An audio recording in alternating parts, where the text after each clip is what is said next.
It started quietly, with rumors leaking from Washington insiders late last night. But by sunrise, it was official. The United States, under Donald Trump's leadership, had imposed a sweeping new round of economic sanctions on Canada, its closest neighbor, its largest trading partner, and historically, one of its most reliable allies. The move sent shockwaves through Ottawa, and within hours, the phrase Trade War 2.0 began trending across social media platforms worldwide. For Trump, this wasn't just another headline. It was a calculated strike. In a fiery statement delivered from his Florida estate, he accused Canada of what he called years of economic manipulation, unfair trade practices, and weak border control that hurts American workers. His tone was sharp, unapologetic, and unmistakably familiar. "We've been taken advantage of by Canada for decades," Trump declared. "No more. Not under my watch."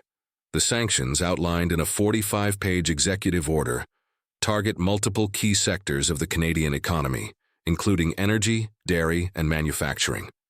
Oil exports, long a cornerstone of Canada's economic stability, will now face a 25% import tariff when entering the U.S. market. Aluminum and steel, two of Canada's biggest exports to America, have been slapped with new duties. Even the agricultural sector, often spared in trade disputes, wasn't safe this time. A new cap on Canadian dairy and grain exports immediately rattled farmers on both sides of the border. In Ottawa, the mood was somber. Prime Minister Justin Trudeau, visibly tense, addressed the nation within hours of the announcement. "This is not the way friends treat friends," he said. "Canada has always stood with the United States, in war, in peace, and in trade. We regret that the American administration has chosen confrontation over cooperation." Behind the scenes, officials scrambled to assess the damage. The U.S. accounts for nearly 75% of Canada's total exports. Everything from oil to cars to maple syrup finds its way south across the border. The new sanctions threaten to upend that balance, hitting industries that form the backbone of the Canadian economy. Economists warn that if the measures remain in place, they could trigger layoffs, currency shocks, and a slowdown in economic growth. But Trump, as always, was unfazed by criticism. To him, this was about leverage, about reclaiming what he perceives as lost American power. "We have been too nice for too long," he told reporters later that afternoon. "Canada charges us massive tariffs on our goods. They've been dumping cheap aluminum and manipulating trade behind closed doors. We're done being the suckers." It's not the first time Trump and Trudeau have clashed. The relationship has always been frosty, dating back to Trump's first term in office. During the 2018 G7 summit, Trump famously called Trudeau dishonest and weak, after a heated exchange over tariffs. The two leaders never fully recovered from that diplomatic fallout, and even after Trump left office, his rhetoric toward Canada remained harsh. Now, with his political comeback in full swing, Trump appears determined to settle old scores, using economic warfare as his weapon of choice. Within hours of the sanctions, markets reacted. The Canadian dollar fell nearly 2% against the U.S. dollar. Oil prices spiked temporarily as traders assessed potential supply disruptions. Auto manufacturers in Michigan and Ontario began warning of possible production delays, since so many car parts crossed the border multiple times before completion. The U.S. Chamber of Commerce issued a cautious statement, urging restraint, reminding Washington that millions of American jobs depend on smooth trade with Canada. But Trump's inner circle seems to see the chaos as part of the strategy. According to senior aides, the sanctions are designed not only to pressure Canada into renegotiating trade terms, but also to send a broader message to other nations that America, under Trump's vision, won't hesitate to punish even its allies if he believes they're acting against U.S. interests. In the days leading up to the announcement, Trump's advisors reportedly held a series of meetings with key energy executives. Sources suggest that one of the administration's goals is to push Canada into offering more favorable terms for cross-border oil pipelines and energy trade. In short, Trump wants the U.S. to dictate the terms of North American energy policy, a move that could reshape the entire region's economic landscape. Meanwhile, Reaction across Canada has been swift and emotional. Protesters gathered outside the U.S. Embassy in Ottawa, holding signs that read, "Hands off our jobs and trade, not war." Canadian talk shows are filled with angry callers demanding Trudeau fight back. Opposition leaders are pressuring the government to retaliate with tariffs of their own, particularly against U.S. agricultural and tech imports. "We can't be bullied," said one Conservative MP. "If Trump wants a trade war, he's going to get one." But not everyone in Canada is taking that stance.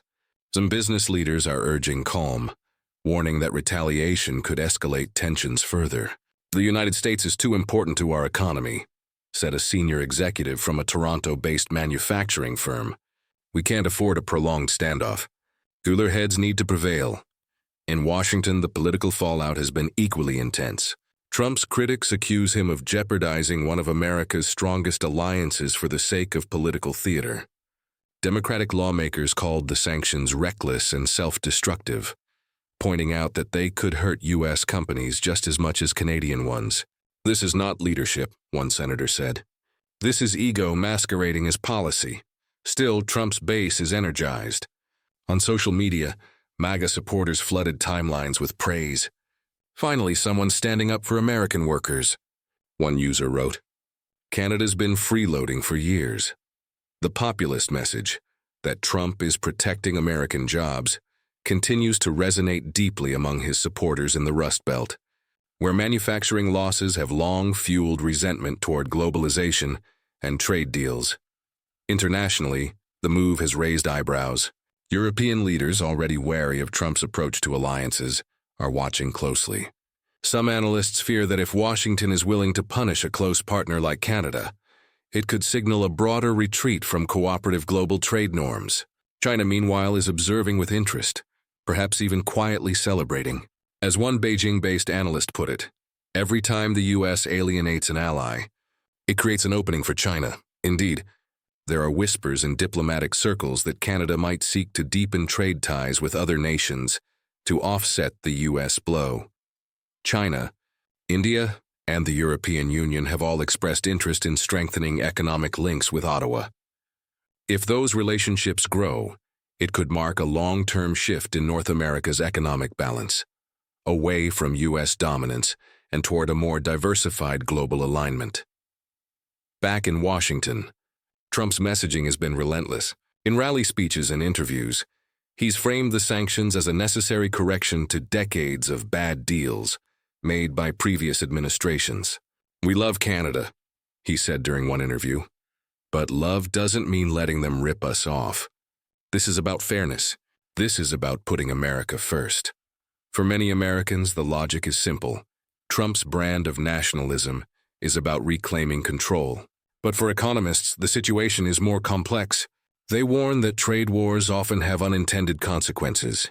While tariffs and sanctions can hurt the targeted country, they also tend to drive up prices domestically, disrupt supply chains, and strain diplomatic relationships that take decades to build. "This is a lose-lose situation," said one trade expert from Harvard. "Both sides will suffer economically. The only question is who blinks first." By the end of the first week, reports began emerging of closed-door discussions between Canadian and U.S. trade representatives. Both sides are under pressure to find a compromise. Canadian officials are exploring legal options through the World Trade Organization, while Washington continues to double down publicly. There's talk of possible exemptions or temporary relief for certain industries, but so far, Trump remains firm. In interviews, he's repeated his trademark defiance. "We've been losing to Canada for too long," he said. "I'm not afraid of a trade war. Sometimes you need to go through a little pain to get to the other side, to get a deal that's fair. Still, the uncertainty is taking a toll. Canadian farmers fear their goods will rot in storage without U.S. buyers. American car manufacturers warn of rising costs for imported parts. Financial analysts caution that continued instability could spook investors and slow growth on both sides of the border. Yet for Trump, the calculation appears to be political as much as economic. A tough stance on trade plays well with his base, and as the next election cycle approaches, that may be exactly the point.